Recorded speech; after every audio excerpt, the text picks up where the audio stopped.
मुझे लगता है इस बार मकड़ी अपनी स्थायी जगह खोजने में कामयाब रही है। इसकी मेहनत बेकार नहीं जाएगी।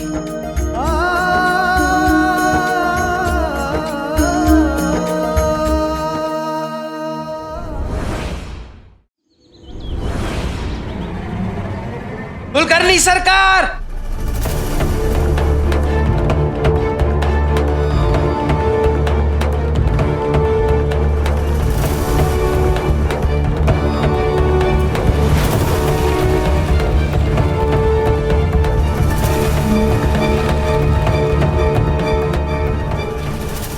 लगता है संस्कार भूल गया है। तो नहीं, संस्कार ही तो सीख रहा हूं मैं कि कैसे मेरा और तात्या का नाम खराब करके, हम दोनों के बीच में शक की दीवार खड़ी करके, हमारे व्यवसाय को बर्बाद करके कैसे आप ये मुंह मीठा कर रहे हैं।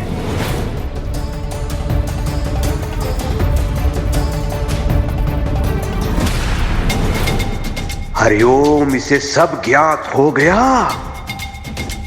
केशव, मां आज आप मुझे नहीं रोकेंगी, बिल्कुल नहीं।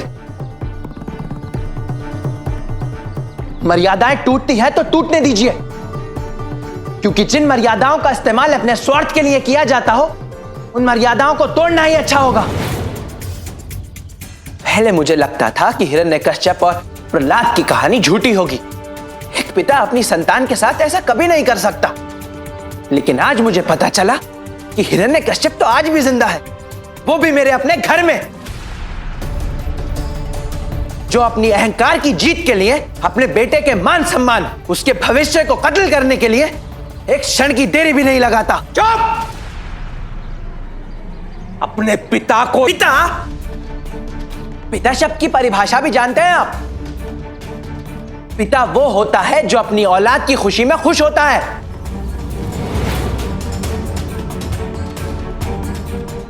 जो अपनी संतान को कामयाब बनाने के लिए अपनी एड़ी चोटी का जोर लगा देता हो।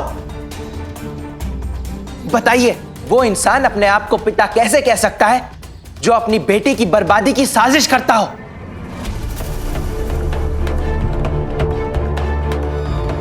अपने आप को पिता कह के पिता शब्द का अपमान मत करिए आप। केशव बेटा, तुम ये क्या कह रहे हो? बस अंता जी, आप मुझे बेटा कहने का अधिकार खो चुके हैं। मैं जानता हूं तुम दोनों कुलकर्णी सरकार के चमचे हो, लेकिन यह मत भूलो कि मुझे बचपन में तुम लोगों ने गोद में खिलाया है। कम से कम उस रिश्ते का तो लिहाज रख लेते। केशव, यहां पे सब लोग तुमसे बड़े हैं। अगर इनका सम्मान नहीं कर सकते तो तुम्हें इनका अपमान करने का भी कोई अधिकार नहीं है। सम्मान बड़ा या छोटा होने से तय नहीं होता। सम्मान उसका होता है जिसमें बड़प्पन हो, और यहां ऐसा कोई भी नहीं है।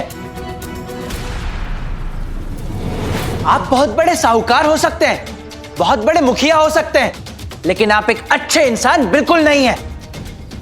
आप एक असफल पति हैं, एक असफल पिता हैं, और यह तो मैं पहले से ही जानता था। लेकिन मुझे एक उम्मीद थी कि आप बदलेंगे, आपका यह स्वभाव बदलेगा। लेकिन मेरी इसी उम्मीद का गलत फायदा उठाया आपने।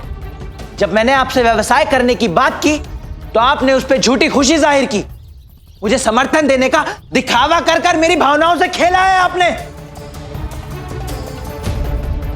लेकिन आज जो मेरी बची कुछ उम्मीद थी, उस पर भी आपने पानी फेर दिया। बस बस केशव, तुम दादा से ऐसे बात नहीं कर सकते।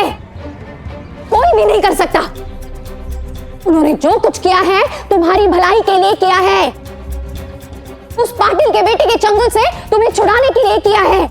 मेरी भलाई के लिए आत्या? इन्होंने अपने जीवन में अपने अलावा किसी और के बारे में सोचा है कभी? जब से मैंने होश संभाला है तब से ही, उसी क्षण से मुझे इनकी सच्चाई पता चल गई थी। अपना पैसा, अपनी इज्जत, सब कुछ अपना, यह इनकी वास्तविकता है। और आपके भाई आपके साथ इसलिए अच्छा व्यवहार कर रहे हैं क्योंकि आज तक आप उनके कभी विरुद्ध नहीं गई। आपने हमेशा वैसा ही किया है जैसा आपके दादा ने चाहा है।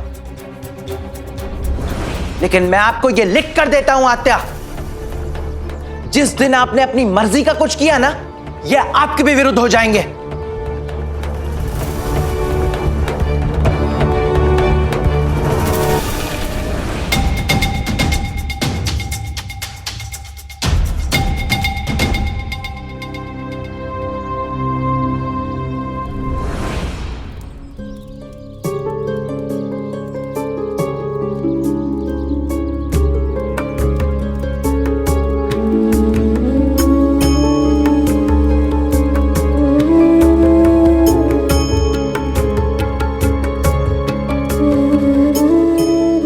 इसका मतलब कुलकर्णी सरकार को केशव का मेरे साथ काम करना राज नहीं आया। शायद। मतलब वो हम दोनों को कभी एक साथ काम करने नहीं देंगे। और अगर हमने भविष्य में कोई नया व्यापार शुरू किया तो दोबारा वो कोई चाल चलकर काम बंद करा देंगे। फिर हम क्या करेंगे साई? साई, आप कुछ बोल क्यों नहीं रहे? चुप क्यों हैं आप? वो देखो तात्या,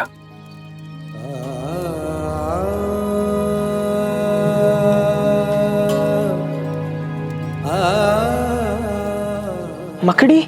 हाँ,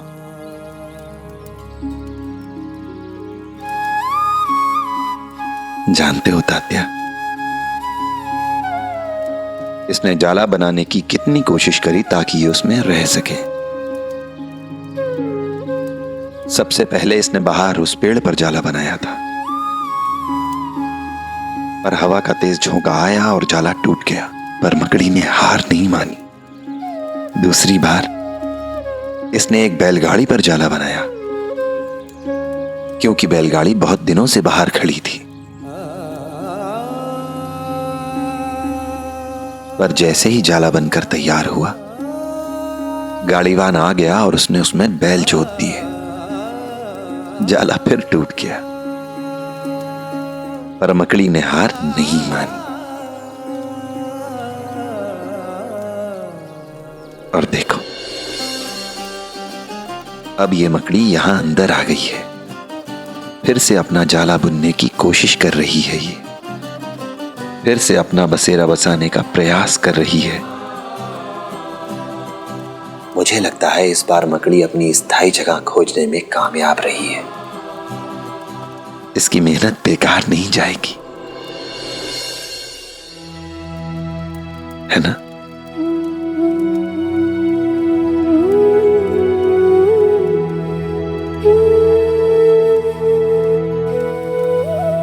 जी साईं।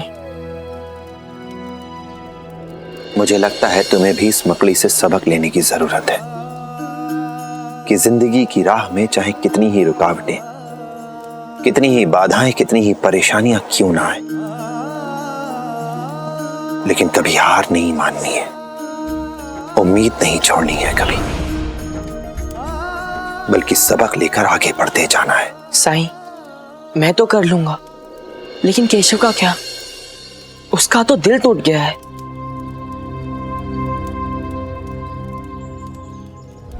केशव के पिता ने उससे बहुत बड़ा धोखा किया है, और एक दोस्त होने के नाते तुम्हें उसे विश्वास दिलाना है कि केशव, तुम फिर से जीत सकते हो।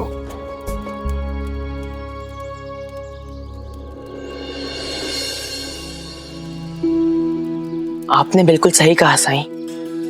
एक बार आपकी बात ना मानने की गलती कर चुका हूं, अब दोबारा नहीं करूंगा।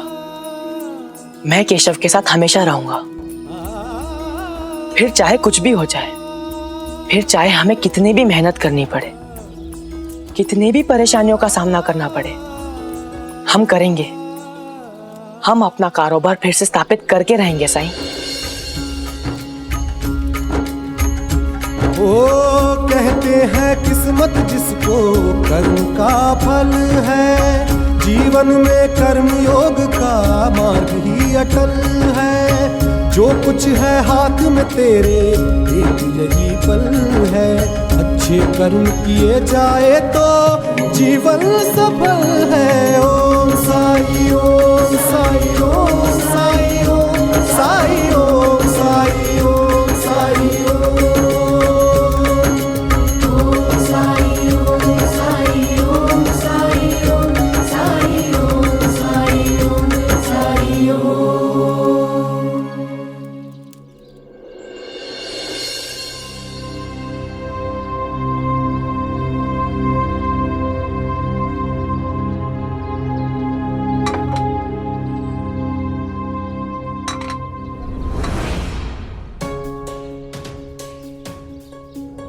पहले मुझे लगता था कि हिरण्यकश्यप और प्रहलाद की कहानी झूठी होगी। एक पिता अपनी संतान के साथ ऐसा कभी नहीं कर सकता। लेकिन आज मुझे पता चला कि हिरण्यकश्यप तो आज भी जिंदा है, वो भी मेरे अपने घर में।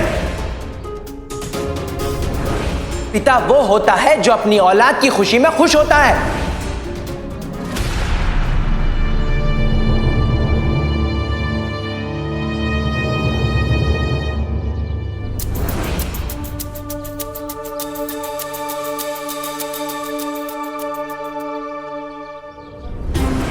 केशव तो अब मेरे वश में आने से रहा। अच्छा होगा कि गोविंदा पर मैं नियंत्रण बनाकर रखूं। आज विश्वनाथ की बरसी है, मुझे इस मौके का फायदा उठाते हुए आज ही शुरुआत करनी चाहिए। हरिओम। अहो, पूजा की तैयारियां हो गई है। उस कायर और डरपोक विश्वनाथ के लिए मुझे पूजा करने में कोई दिलचस्पी नहीं है। हरिओम हरिओम। आज पूजा मैं नहीं, गोविंदा करेगा।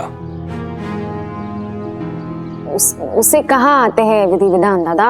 अरे मैं हूं ना, मैं सिखाऊंगा इसे। बैठो गोविंदा।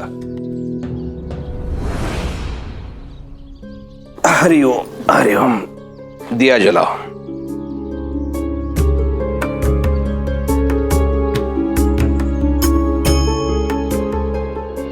तिलक लगाओ।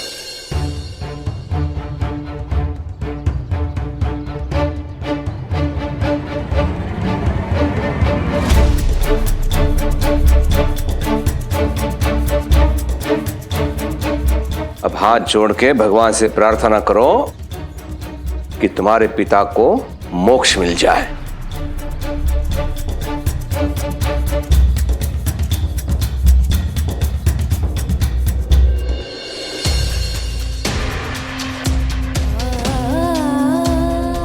अरे नहीं नहीं नहीं। अब वट सावित्री का व्रत है मेरा, पैर छूने पड़ते हैं।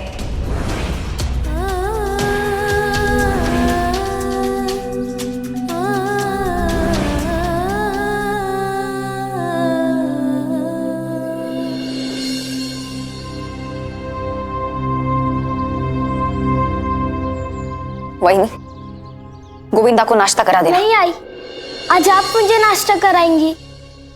क्यों? वहीनी आ गई है ना। जब नहीं थी तो बात अलग थी, अब वहीनी आ गई तो वहीनी नाश्ता कराएगी। वैसे भी बहुत नखरे उठा चुकी हूं मैं तुम्हारे, अब नहीं। जाओ। आओ गोविंदा, आज मैंने तुम्हारे पसंद के व्यंजन बनाए हैं। चलो मेरे साथ, आओ।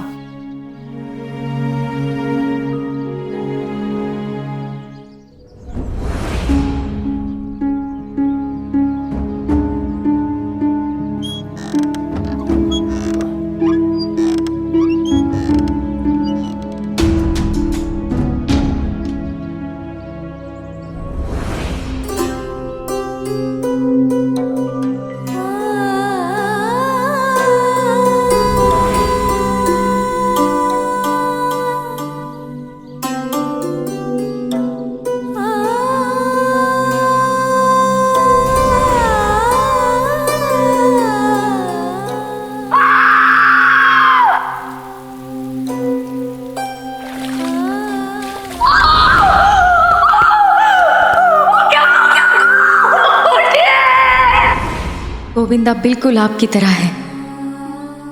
उसे देखकर मुझे आपकी बहुत याद आती है और फिर मैं बहुत परेशान होती हूँ कि अब आप हमारे साथ नहीं हैं।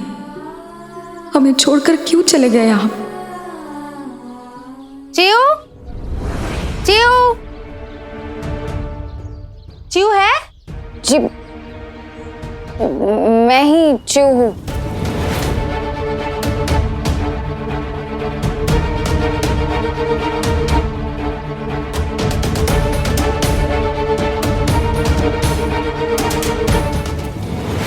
हे देवा, चिऊ ये कैसे हुआ? आप कौन हैं? मुझे नहीं पहचाना?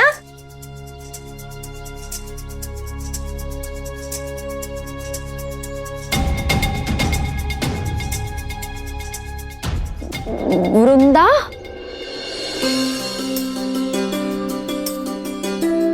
अरे वृंदा, तुम कैसे हो तुम? मुझे तो विश्वास ही नहीं हो रहा है। तुम इतने साल कहाँ थी तुम आओ आओ आओ। दादा, दादा, दादा। क्या है चू? अरे अरे देखो कौन आया है। कौन आया है?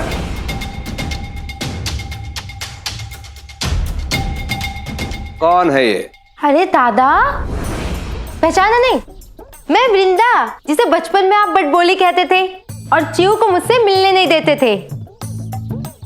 ये कह करके ऐसे फटीचर लोगों से दोस्ती नहीं करते। क्या? फटीचर? अब याद आया? नहीं याद आया? अच्छा आपको वो याद है उधर? याद आया, सब कुछ याद आ गया।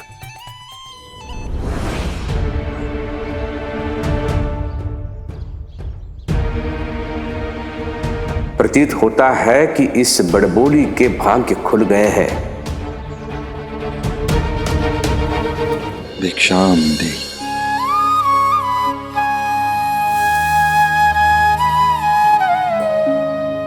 राम जी भला करें।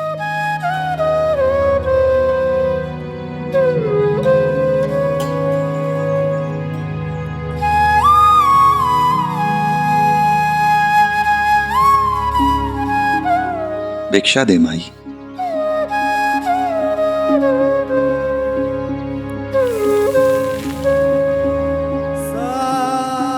राम जी भला करे। अरे आइए ना, बाहर क्यों खड़े हैं? बैठिए यहाँ। ये मेरे पति है विघ्नेश, इन्हें ही शिरडी में कुछ काम है।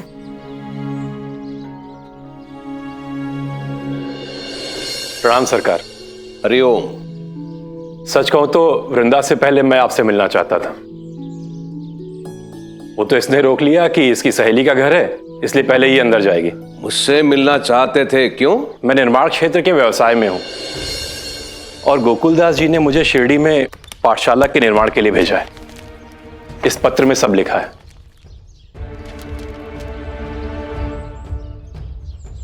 वैसे गोकुलदास जी ने यहां सारे इंतजाम कर दिए हैं, बस आप अनुमति दीजिए तो अभी से काम शुरू हो जाएगा। बेड़ा गर्क हो इस गोकुल दास का। क्या जरूरत थी पाठशाला बनवाने की शिरडी में? हरिओम हरिओम। किसी भी कार्य में अगर गांव का हित निहित है तो मैं उसका स्वागत करता हूं। वैसे मैं कुछ दिनों के लिए शिरडी से बाहर जा रहा हूं, लेकिन चिंता मत करिए, आपके कार्य में कोई बाधा नहीं आएगी। धन्यवाद सरकार। अब अनुमति दीजिए, लोग मेरा इंतजार कर रहे होंगे और मुझे जाकर कार्य शुरू कराना चाहिए। चले वृंदा।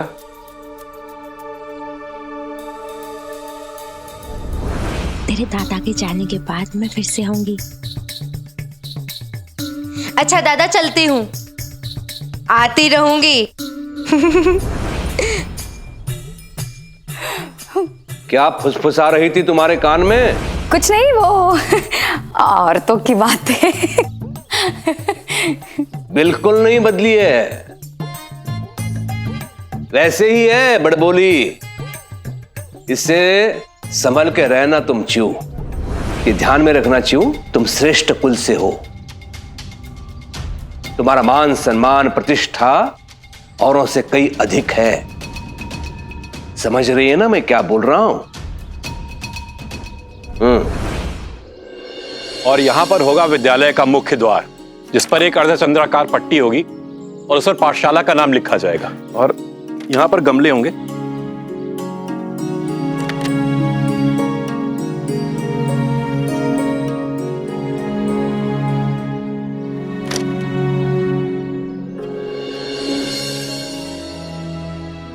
साहब, सामान रख दिया।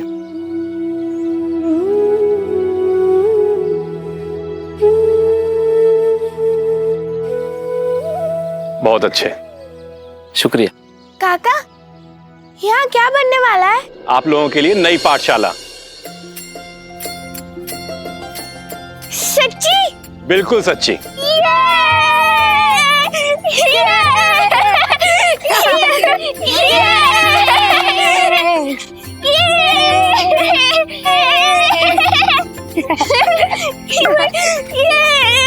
अरे वाह, बहुत खुश लग रहे हो तुम लोग। किस बात की खुशी मनाई जा रही है? आपने हमें श्रद्धा से बुरी रखने के लिए कहा था, आज उसी का फल मिल रहा है। देखिए, यहाँ पर हमारे लिए एक नई पाठशाला बनाई जा रही है।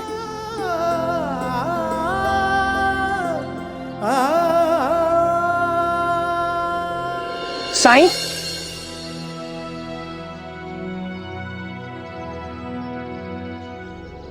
क्या आप लोग बता सकते हैं साईं कहाँ मिलेंगे?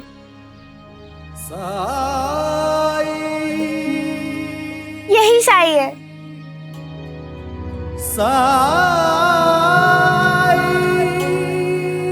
आइए। साईं, हम तीनों बचपन के दोस्त हैं। जब हम बच्चे थे तो हमने अपना बचपन एक साथ बिताया, एक साथ खेले कूदे, एक साथ पढ़ाई की, पाठशाला गए। साईं, हमने सब कुछ एक साथ सीखा, एक साथ किया। भगवान की दया से हमारा परिवार भी संपन्न था, इसीलिए हमारा बचपन खुशियों से बीता। और पढ़ लिख कर साईं हम बड़े हुए, और सभी माता पिता की तरह हमारे माता पिता भी हमसे अपेक्षा करने लगे। हाँ, वो गलत भी नहीं थे। हम भी मुकाम हासिल करना चाहते थे अपनी जिंदगी में, और हमने उन मुकाम हासिल करने के लिए कठिन परिश्रम शुरू कर दिया साईं। और कुछ ही समय में हमारे सपने साकार हुए। एक कामयाब इंसान के पास जो कुछ होना चाहिए वो सब कुछ है हम तीनों के पास। घर बार, घोड़ा गाड़ी, नौकर चाकर, सब कुछ। लेकिन भागदौड़ भरी जिंदगी में हम तीनों का आपस में मिलना जुलना ही छूट गया। सच कहूं तो सब कुछ होने के बाद भी हमारी जिंदगी में वो खुशियां नहीं है जो बचपन में हमारे पास हुआ करती थी। अभी हाल ही में हम तीनों की मुलाकात दोस्त की शादी में हुई, और बातचीत के बाद हमें यह एहसास हुआ कि हम तीनों एक सा महसूस कर रहे हैं। कुछ तो कमी है जिसकी वजह से हम खुश नहीं हैं। और सच तो यह है साईं कि बीतते समय के साथ साथ हमारी जिंदगी में एक अकेलापन सा भरता जा रहा है। साईं, आप हमें बता सकते हैं कि ऐसा क्यों हो रहा है हमारे साथ? सिर्फ इसका जवाब जानने के लिए तुम लोग इतनी दूर यहाँ मेरे पास आ गए? जी साईं, शादी में हमारी मुलाकात शिरडी के एक लड़के से हुई थी जो अपने मामा के साथ वहां आया था। उसका नाम केशव। हाँ, केशव था। हाँ साईं, उसी ने आपके बारे में बताया। उसने कहा सिर्फ और सिर्फ आप ही हमारी उलझनों को दूर कर सकते हैं। और इसलिए साईं हमने फैसला किया कि घर जाने के पहले आपसे मिलकर जाएं, और हमारी जिंदगी में जो खुशियां खो गई हैं उन्हें वापस पाने का मूल मंत्र आपसे लेकर जाएं। हाँ साईं, नहीं तो वापस जाकर फिर से वही 99 के चक्कर में लगे रहेंगे, और उससे हमें वो खुशी नहीं मिलेगी जिसकी हमें तलाश है। दूंगा, तुम्हारे प्रश्नों के उत्तर जरूर दूंगा, पर उससे पहले तुम्हें मेरी एक काम में मदद करनी होगी। जरूर साईं, बताइए क्या कर सकते हैं हम आपके लिए? खाना बनाना होगा।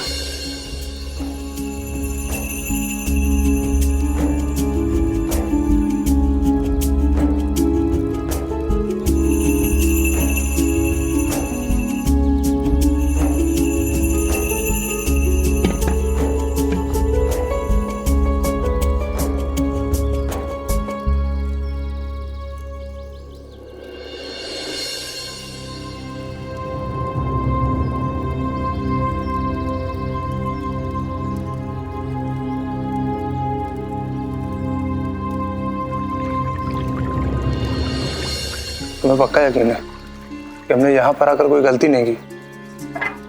तब खाना बनाने से हमें हमारे सवालों के जवाब कैसे मिल जाएंगे? अब जब यहाँ आ ही गए हैं तो साईं जो कह रहे हैं वो कर देते हैं। याद है ना केशव ने क्या कहा था? कि साईं का समाधान बताने का तरीका निराला है, और क्या पता हमें अपने सवालों का जवाब इस तरीके से मिल जाए।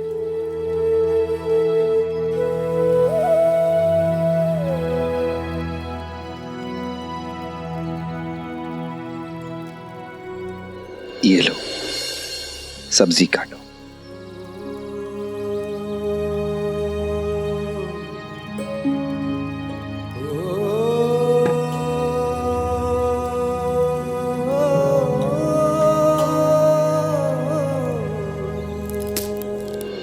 आओ आओ, पहले ये बता तेरे दादा गए ना? हाँ हाँ, अब हम लोग बैठकर आराम से बातें करेंगे, वरना वो तेरे खड़ूस दादा।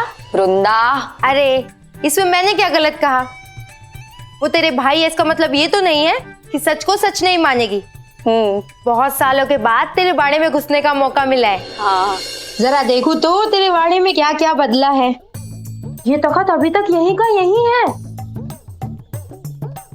और ये वही पुरानी खाट है ना? और इन दीवारों का रंग वैसा का वैसा ही है। अरे बाप रे, ये अभी तक यहीं पर है। सारा सामान पुरानी वाली जगह पे रखा हुआ है, यहाँ तक कि किसी भी सामान की जगह बदली नहीं है। वो क्या है ना, दादा को बदलाव बिल्कुल पसंद नहीं है ना, इसीलिए। अब समझी, बदलाव तो तब आएगा जब उसके लिए पैसे खर्च करने होंगे, और तेरे दादा तो सिर्फ लेना जानते हैं, देना तो उनके शब्दकोश में है ही नहीं। वो कहावत थी ना, चमड़ी जाए तो जाए लेकिन दमड़ी ना जाए। वृंदा, इनसे मिलो, ये है मेरी वैनी, रुक्मिनी वैनी। प्रणाम। प्रणाम। माफ कीजिए बहिनी, वो क्या है ना कि मुंह फटू, बोलने से पहले कुछ सोचती नहीं हो। कोई बात नहीं, आप लोग खाइए ना, मैं गोविंदा को कुछ खिला देती हूँ। लो लो खाओ।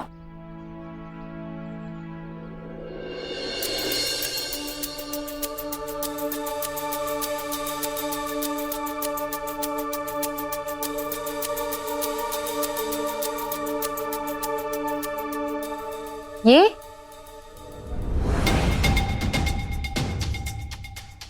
मेरे पति की तस्वीर है। आज उनकी 9वीं बरसी थी ना। इतनी कम उम्र में क्या हुआ था? अब बड़ी लंबी कहानी है, तो फिर कभी सुनाऊंगी। तुम बताओ, अपने बारे में बताओ ना। क्या बताऊं? चल बता ही देती हूँ। पूना में हमारा इससे भी बड़ा वाड़ा है, 2 प्यारे प्यारे बच्चे हैं, अभी अपने दादा दादी के पास हैं। अच्छा तू बता, तेरे कितने बच्चे हैं? एक है गोविंद, ये है मेरा लाडला बेटा गोविंदा।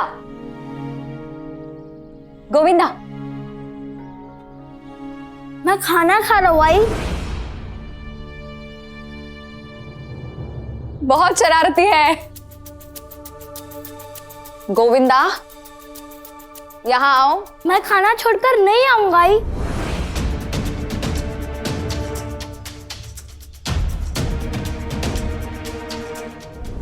पकोड़े खाओ ना। गोविंदा, आई से ऐसे बात नहीं करते हैं, आई बुला रही है ना, जाओ।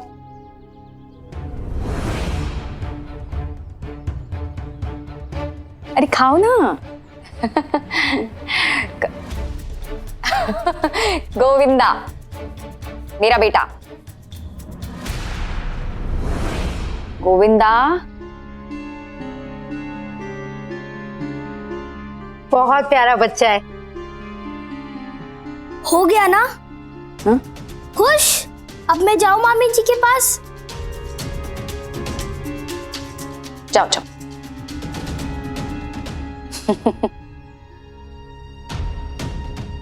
पागल है।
मन में साई के क्या है कौन जान पाए।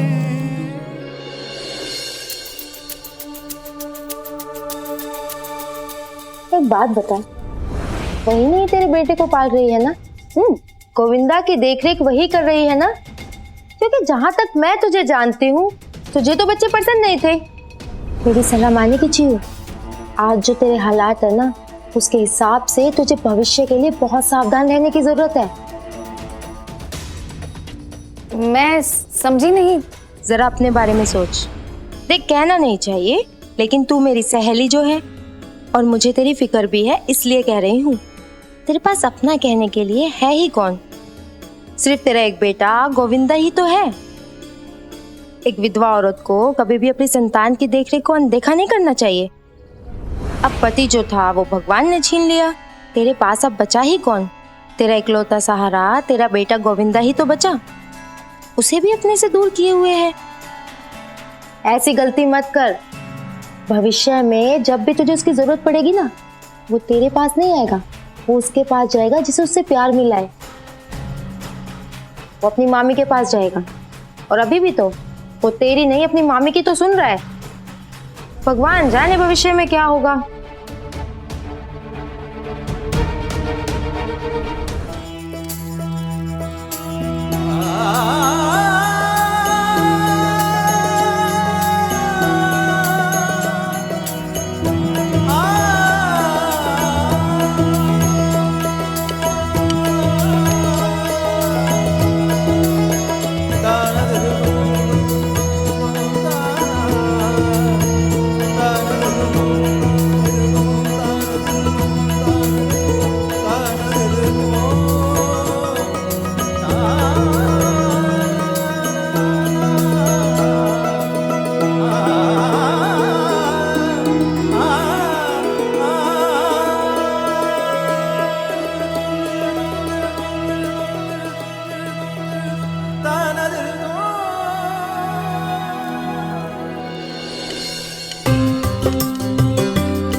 लो साईं, तुम्हारे कहे अनुसार हम थालियां लेकर आ गए। साईं, कुछ थालियां हमारे पास थी और ये चांदी और पीतल की थाली हम किसी से मांग कर लाए हैं। शुक्रिया। अब ये थालियां वहां एक के बाद एक करके रख दो। जाओ।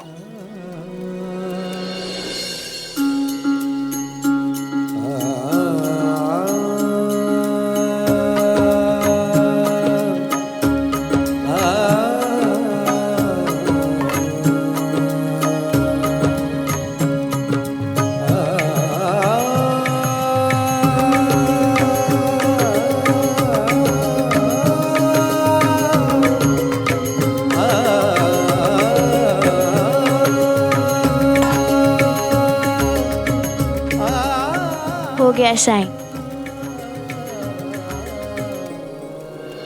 यहां आकर खड़े हो जाओ। जी साईं।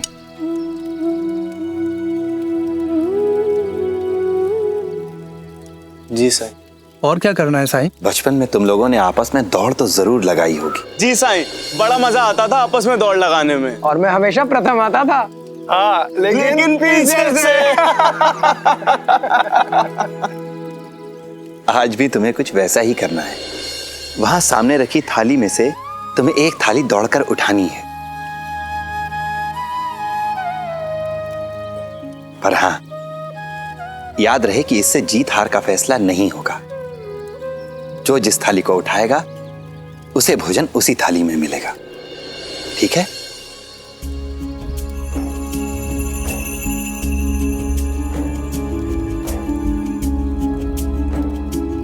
इस चांदी की थाली को तो मैं ही लेके रहूंगा। देखता हूं इस चांदी की थाली को मुझसे कौन छीनता है। तो तैयार? जी साईं।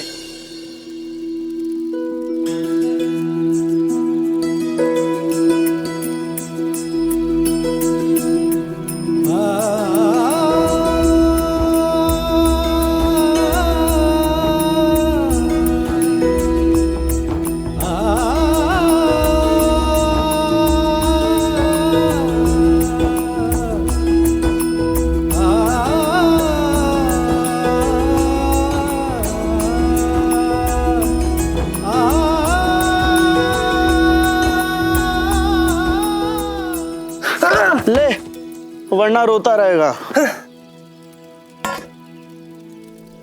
हमने थाली ले ली साईं। तो खाना खाने बैठ जाओ। आओ।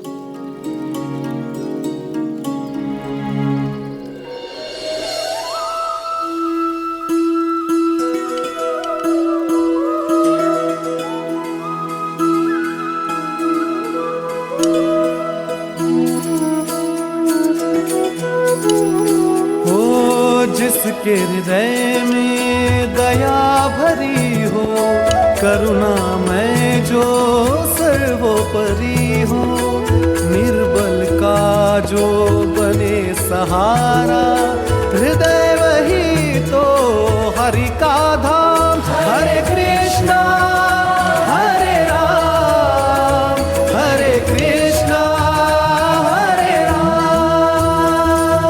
जाति धर्म का भेद नहीं हो, मानवता में छेद नहीं हो, टंटा बखेड़ा खेद नहीं हो, तीर्थ वही है पावन ग्राम।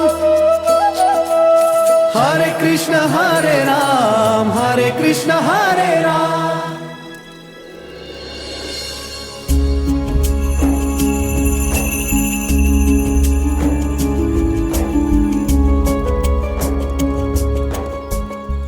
शुरू करो। हे देवा, दोपहर होने को आई है और मैं अभी तक यहीं पर हूँ।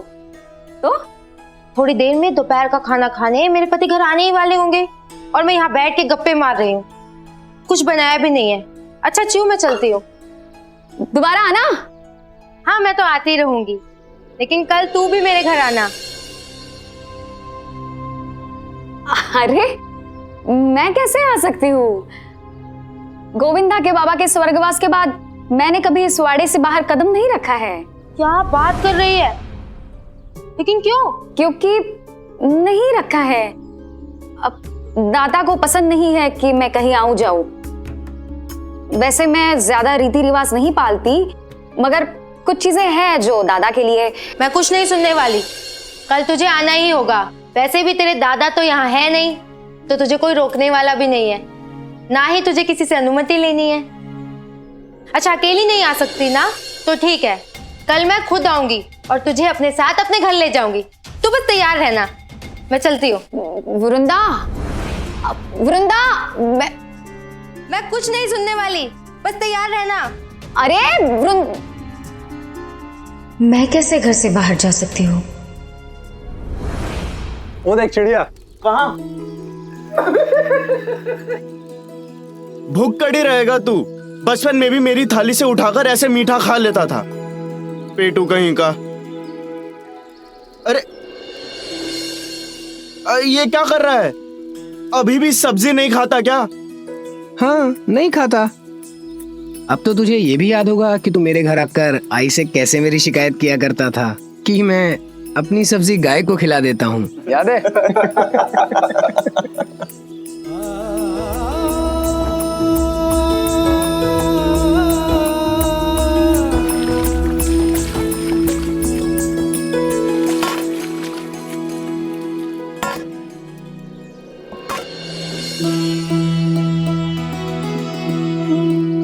अब कैसा महसूस कर रहे हो? बहुत अच्छा साईं। केशव ने बिल्कुल सही कहा था। यहाँ आकर हमें कुछ बदलाव तो आया है। हाँ साईं, हमें अंदर से खुशी महसूस हो रही है, लेकिन समझ नहीं आ रहा ये सब कैसे हुआ। क्या ये आपका चमत्कार है साईं? आओ बैठो।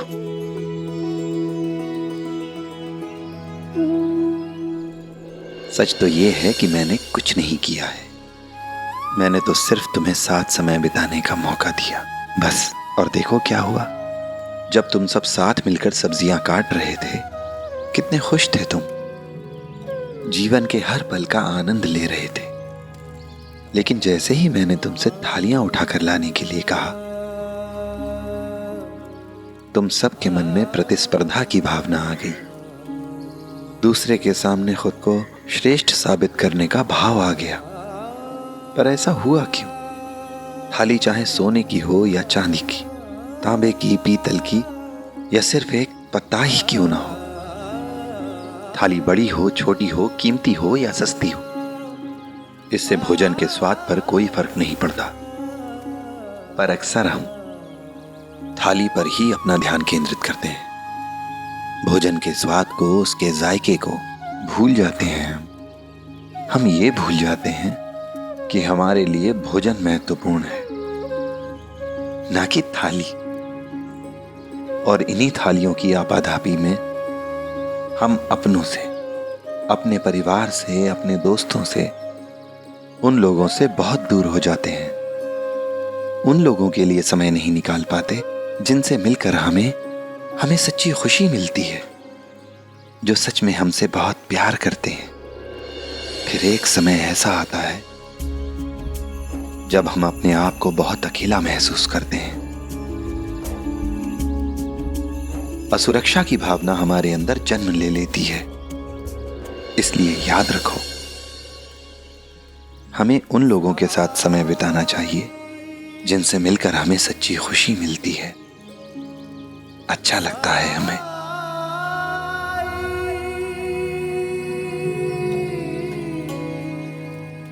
अब कल्पना करो कि यह जीवन एक भोजन है और नौकरी, पैसा, समाज में इज्जत, रुतबा, ओहदा, धन, दौलत, संपत्ति, ये सब अलग अलग तरीके की थालियां हैं। पर हम में से अक्सर लोग थालियों पर ही ध्यान केंद्रित करते हैं। वो जीवन का स्वाद लेना, उसका जायका लेना भूल जाते हैं। अच्छा, एक बात ईमानदारी से सोचो और जवाब दो। बीते वर्षों में तुम लोगों ने एक दूसरे के लिए कितनी बार समय निकाला, या कितनी बार एक दूसरे से मिलने के लिए, साथ समय बिताने के लिए विचार किया तुमने?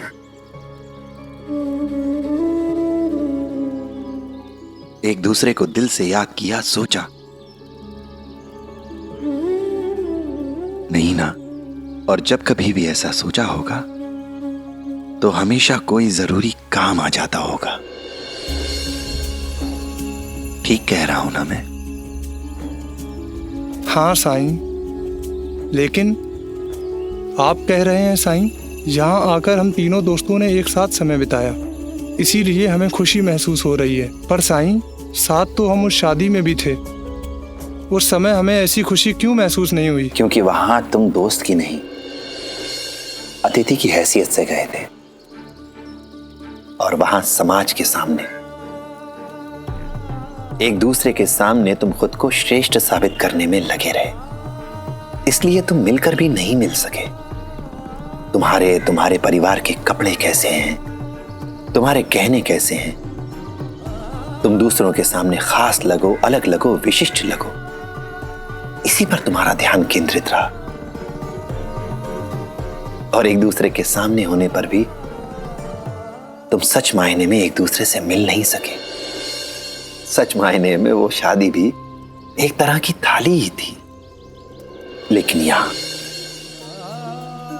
यहां तुम सब एक दूसरे से मिलकर बहुत खुश थे, मिलकर काम कर रहे थे, क्योंकि ना तो तुम्हारे मन में कुछ पाने की लालसा थी और ना कुछ खो जाने का डर। यहां कुछ साबित नहीं करना था तुम्हें। इसीलिए तुम बिना किसी तनाव के, बिना किसी बोझ के, बिना किसी चिंता के एक दूसरे के साथ बहुत खुश थे। ठीक वैसे ही जैसे तुम अपने बचपन में हुआ करते थे। केवल एक उस पल को छोड़कर जब तुम सब ने एक दूसरे की थालियां देखी और सोचा कि मुझे वो महंगी वाली चांदी की थाली क्यों नहीं मिली।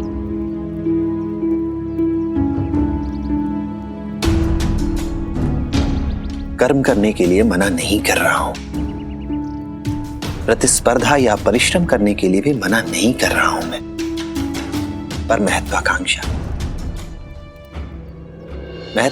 की कोई सीमा तो निर्धारित करोगे ना। और अगर उसकी भी सीमा निर्धारित नहीं करते हो तो कोई बात नहीं, ये तुम्हारा जीवन है और तुम इसे अपनी तरह से जीने के लिए पूरी तरह से आजाद हो। लेकिन फिर जिंदगी से भी कोई गिला शिकवा मत करो। अगर तुम्हें चुनना है कि तुम्हें क्या चाहिए, तो उसकी कीमत चुकाने के लिए भी तैयार रहो। याद रखना, अगर जीवन में थालियां बटोरते रहे तो एक समय में कबाड़ ही जमा होगा। पर ये यादें जिंदगी की कड़ी धूप में रूह को सुकून पहुंचाने वाली छांव बन जाती हैं।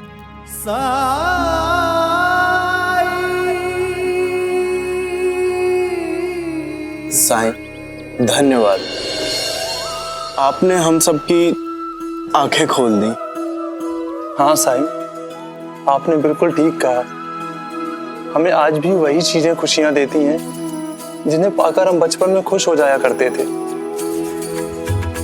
जिनसे हम प्यार करते हैं, उनके साथ समय बिताना, उनके साथ हंसना, उनके साथ काम करना ही तो हमें खुशियां देता है। और हम तो इसे ही बेमतलब समझ बैठे थे। दरअसल यही तो हमारे लिए मायने रखता है। शुक्रिया साईं, आपने हमें खुश रहने का मंत्र दे दिया। हमें हमारे सभी सवालों के जवाब मिल गए। राम जी भला करें। मेरे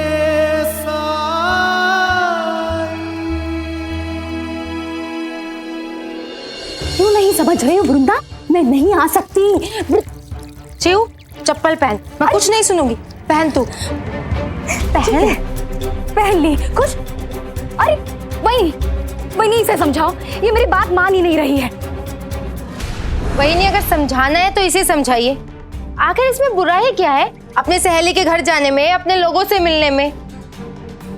इतने सालों में दुनिया कहां से कहां पहुंच गई, लेकिन शिरडी अभी भी वहीं के वहीं पुराने विचारों में फंसा हुआ है। हाँ, लेकिन यही सच्चाई है। हम जहाँ रहते हैं वहाँ के रीति रिवाजों का तो मान रखना ही पड़ेगा ना। यहाँ के लोग शहर के लोगों की तरह खुले विचारों के नहीं हैं। पता नहीं क्या सोचेंगे जब वो च्यूताई को वाड़े से बाहर देखेंगे। कैसी प्रतिक्रिया करेंगे, कैसी बातें करेंगे। लोग क्या सोचेंगे, क्या कहेंगे, इस डर से डर रही है ना? तो आप निश्चिंत हो जाइए। लगता है आप भी इस वाड़े से बाहर नहीं निकलती। मुझे शिरडी आए हुए सिर्फ एक दिन हुआ है और मैंने यहाँ एक दो विधवा औरतों को भी देखा है जो बाहर रास्ते में। अरे वो निचली जाति की औरतें हैं, उनको अपना पेट भरने के लिए, परिवार पालने के लिए घर से बाहर निकलना पड़ता है। उनके पास जीवन यापन का दूसरा कोई विकल्प नहीं है। पर मेरे साथ तो ऐसा कुछ नहीं है। और वैसे भी दादा का कहना है कि हमारे परिवार की, हमारी जाति की विधवा औरतें अपनी देवड़ी के बाहर कदम नहीं रखती है। तो तू अपने दादा से डर रही है? हे भगवान, चिऊ, तुझे और तेरे दादा को मैं बचपन से जानती हूँ। तू उनकी लाडली बहन है, लाडली। तुझ पर गुस्सा हुए कभी? और गलती से गुस्सा हुए भी तो थोड़ा ठाट धपाट देते हैं। तू बाकी लोगों से अलग है। और डांट पड़ेगी तो वही पुराने वाले दिनों की तरह, जब तुम मुझसे मिलने आती थी और दादा तुझे डांटा करते थे। याद है चिऊ तुझे? फिर भी तू छुपते छुपाते आती थी ना, है कि नहीं? चिऊ चल। वृंदा, चल वृंदा, च्यूताई के पहले के समय में और आज के समय में जमीन आसमान का अंतर है। मत ले जाइए इन्हें। वही नहीं, समय पहले भी वही था और अब भी वही है। आप बिल्कुल चिंता मत कीजिए, मैं खुद चिऊ को छोड़ने आऊंगी। और वैसे भी दादा तो यहाँ है नहीं, और किसी ने देख भी लिया तो कुलकर्णी सरकार की लाडली बहन के बारे में बोलने की किसकी हिम्मत होगी। चिऊ तो चल। वृंदा, वृंदा रुको। वृंदा, वृंदा, वृंदा, 9 साल हो गए मैंने इस वाड़े से बाहर कदम नहीं रखा है। चिऊ, तू इस वाड़े के बाहर कदम रख चुकी है।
ये वृंदा समझ क्यों नहीं पा रही है? बचपन में एक बच्चे का नियम तोड़ना और एक विधवा का नियम तोड़ना, दोनों में जमीन आसमान का अंतर है। भगवान ना करे ये बात सरकार को पता चले, वरना अनर्थ हो जाएगा।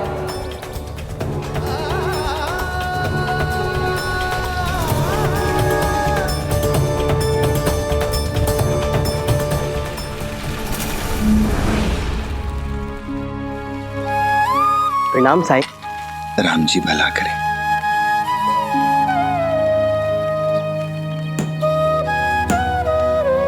भिक्षाम दे। प्रणाम साईं। राम जी भला करे। मैं अभी आई।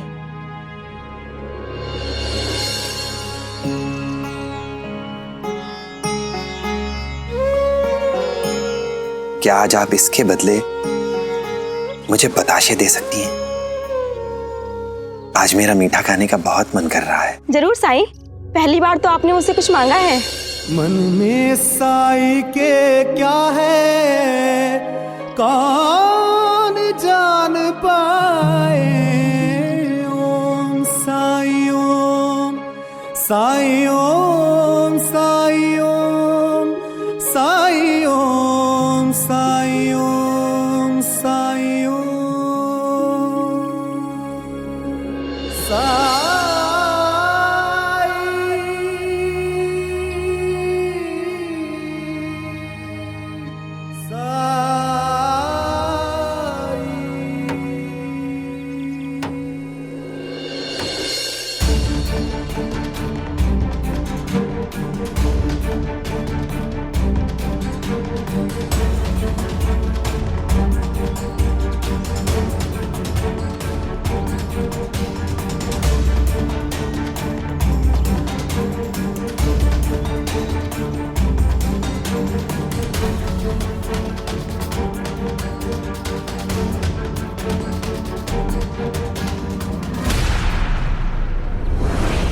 मैं बेवजह तो नहीं घबरा रही थी, बाहर तो सब सामान्य ही लग रहा है।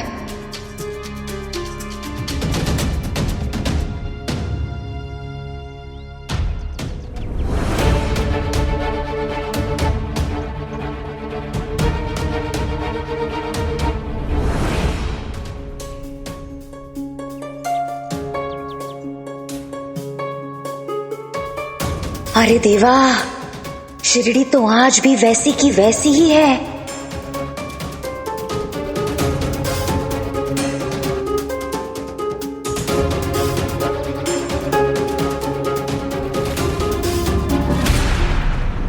ये तो कुलकर्णी सरकार की विधवा बहन चिऊताई है ना? ये घर के बाहर क्या कर रही हैं?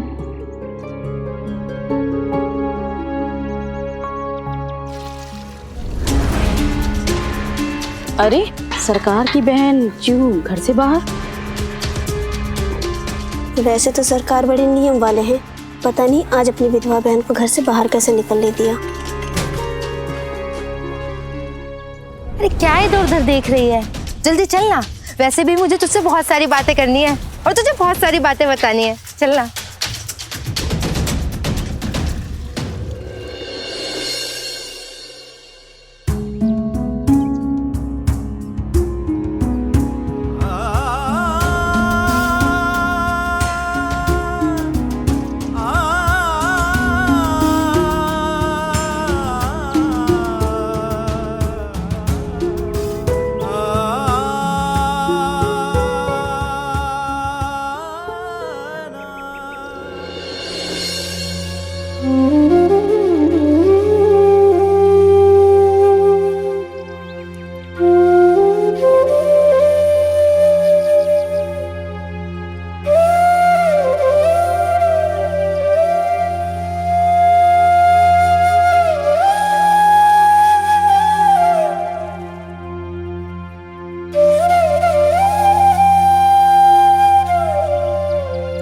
अरे हटिए, क्यों बीच में खड़े आप लोग?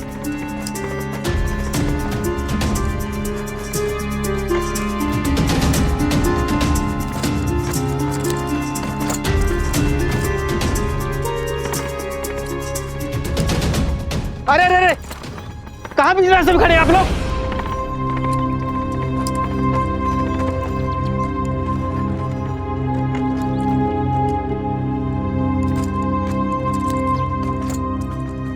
क्या मैं आपकी कुछ मदद करूं?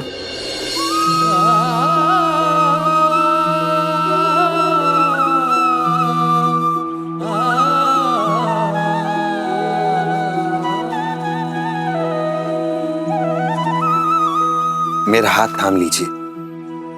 आप जहां तक जाना चाहते हैं वहां तक मैं आपको पहुंचा दूंगा।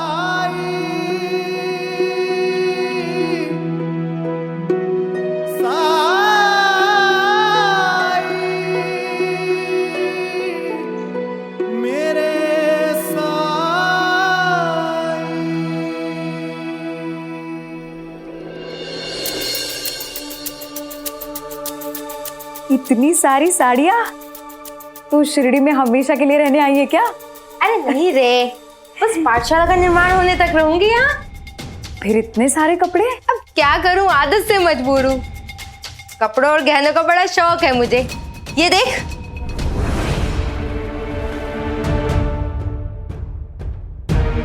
इसीलिए जहां भी जाती हूँ साढ़े साजो सम्मान के साथ जाती हूँ। हालांकि इनकी सुरक्षा को लेके ही मेरे पति देव की रातों की नींद खराब रहती है। मुझे समझाते भी है, लेकिन मैं उनकी एक नहीं सुनती। ये सुनकर मुझे बिल्कुल भी हैरानी नहीं हो रही है। तू तो ऐसी ही थी शुरू से। तू तो ऐसे बोल रही है जैसे कि मैं तुझे जानती नहीं। तुझे भी तो बड़ा गहना का शौक था। रुक, तुझे कुछ दिखाती हूँ।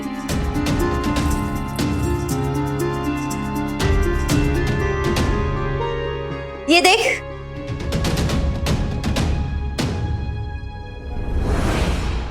ये मेरी सासूबाई ने दिया है। ये हार मुझे मेरी मुंह दिखाई की रस्म में मिला था। रुक, तुझे पहन के दिखाती हूँ।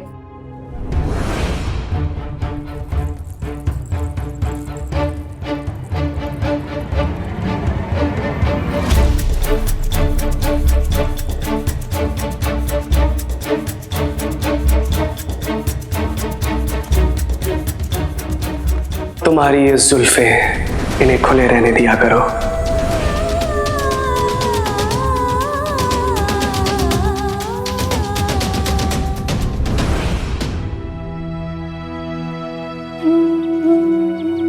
भगवान तुम्हारा भला करे बेटा।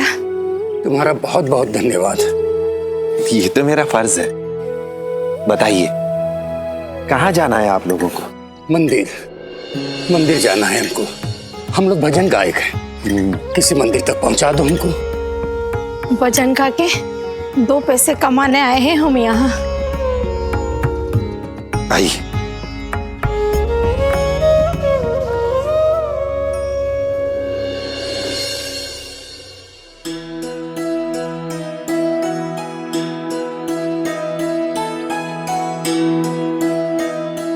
ये लीजिए, आ गया आपका मंदिर। शुक्रिया बेटा। कुछ और जरूरत हो तो मुझे बताइएगा। नहीं नहीं बेटा, तुमने हमारे लिए बहुत किया है। अब तो ये हम पर निर्भर करता है कि हम अपने लिए स्वयं क्या कर पाते हैं। थोड़ी देर बाद आपसे फिर मिलूंगा। बेटा, तुम्हारा नाम क्या है?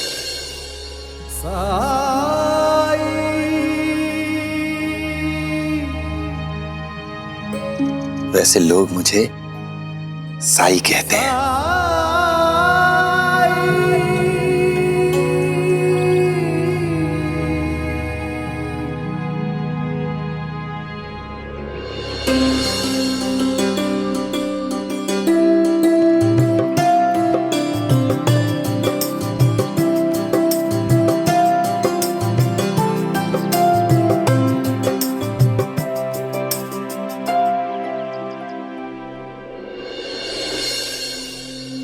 और ये देख, है ना सुंदर? सुंदर है।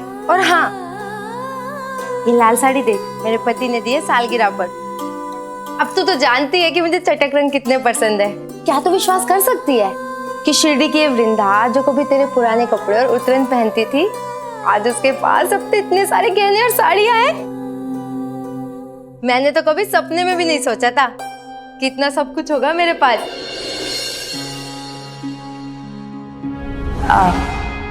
आहो।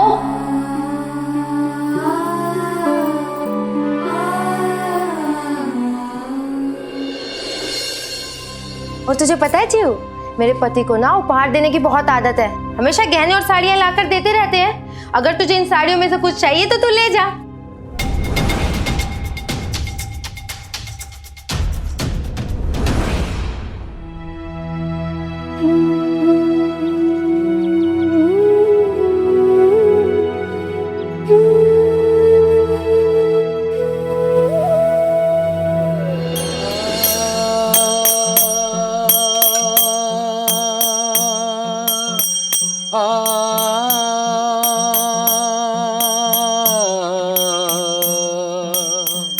अंतर मन की आह सुनो रे, अंतर मन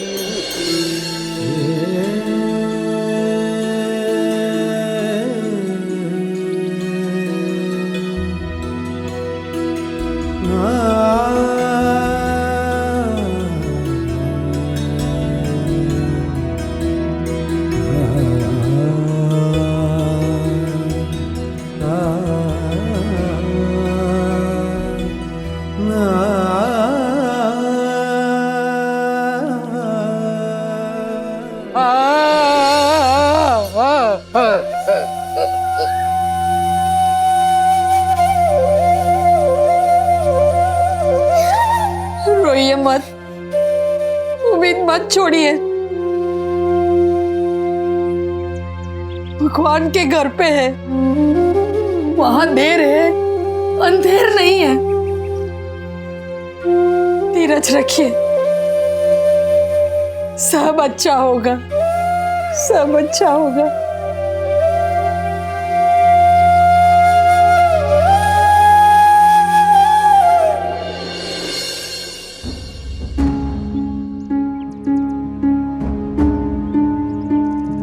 साईं, मुझसे इनका दुख देखा नहीं जा रहा। ये लोग इसलिए रो रहे हैं क्योंकि आज इन्हें किसी ने भी पैसे नहीं दिए हैं। मैं आज अपनी सारी कमाई इन्हें दे देती हूँ। नहीं लक्ष्मी, ऐसा बिल्कुल मत करना। ये स्वाभिमानी है, भीख नहीं चाहते, ये अपनी प्रतिभा से पाना चाहते हैं। तो फिर हम इनके लिए कुछ नहीं कर सकते? ऐसा किसने कहा?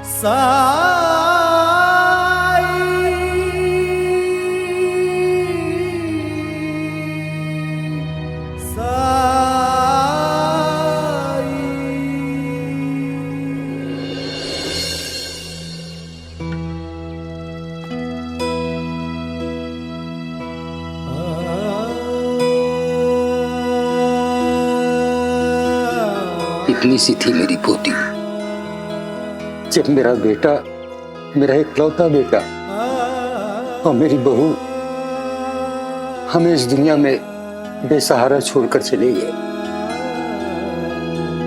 अब तो पोती बड़ी भी हो गई है, 1-2 साल में उसकी शादी भी करना है। लेकिन शादी में बहुत पैसा खर्चा होता है, उसकी शादी में कोई कमी ना हो, इसलिए हम पैसे इकट्ठा कर रहे हैं। इस उम्र में गांव-गांव घूमकर मंदिरों में भजन गाकर पैसे इकट्ठा कर रहे हैं ताकि शादी में कोई कमी ना रह जाए। हम बहुत गरीब हैं साईं, एक एक पैसा हमारे लिए अहमियत रखता है। इसीलिए हम लोग हर जगह पैदल सफर करते हैं ताकि ज्यादा से ज्यादा पैसा बचा पाएं। इतने सालों की मेहनत के बाद भी हम वो रकम नहीं जोड़ पा रहे हैं जो शादी के लिए पर्याप्त है। गायकी एक बेहतरीन विधा है जिसमें गाने वाले के मन को गाकर तृप्ति मिलती है और सुनने वाले के मन को सुनकर। पर गायकी में यह महत्वपूर्ण है कि गायक जो कुछ भी गाए उसे दिल से गाए, मन से गाए, तभी उसकी आवाज श्रोता के मन को छू पाती है, सुनने वाले के दिल में उतर पाती है। इसलिए आप जो कुछ भी गाएं वो ये सोचकर ना गाएं कि आपको पैसे कमाने के लिए गाना पड़ रहा है, बल्कि इसलिए गाएं कि आपको अपने जज्बात सुनने वाले के दिलों तक पहुंचाने हैं, उनके मन को छूना है आपको। तभी तो लोगों से नाता जुड़ेगा।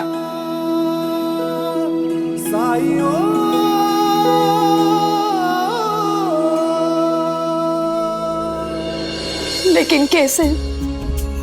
हमें तो हर समय पैसा कमाने की चिंता सताती रहती है।